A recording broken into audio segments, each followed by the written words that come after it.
A few months ago, I won a seat as the United States Senator from Illinois. It was a difficult race in a crowded field of well-funded, skilled, and prominent candidates. Without organizational backing or personal wealth, a black man with a funny name, I was considered a long shot.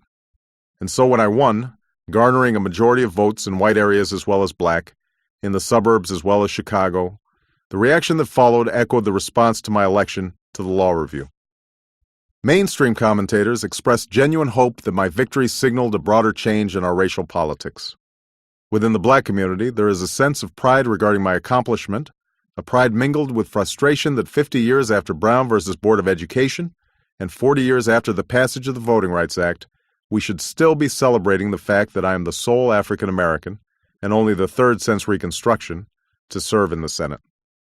My family, friends, and I are mildly bewildered by the attention, and constantly aware of the gulf between the hard sheen of media reports and the messy, mundane realities of life as it is truly lived. Just as that spate of publicity prompted my publisher's interest a decade ago, so has this fresh round of news clippings encouraged the book's republication. For the first time in many years, I've pulled out a copy and read a few chapters to see how much my voice may have changed over time. I confess to wincing ever so often at a poorly chosen word, a mangled sentence, an expression of emotion that seems indulgent or overly practiced. But I cannot honestly say that the voice in this book is not mine, that I would tell the story much differently today than I did 10 years ago, even if certain passages have proven to be inconvenient politically, the grist for political commentary and opposition research. What has changed, of course, dramatically, decisively, is the context in which the book might now be read.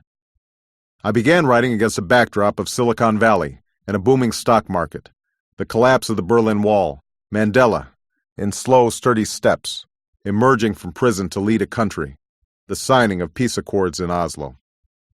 Domestically, our cultural debates around guns and abortion and rap lyrics seemed so fierce precisely because Bill Clinton's third way, a scaled-back welfare state without grand ambition but without sharp edges, seemed to describe a broad underlying consensus on bread-and-butter issues, a consensus to which even George W. Bush's first campaign, with its compassionate conservatism, would have to give a nod.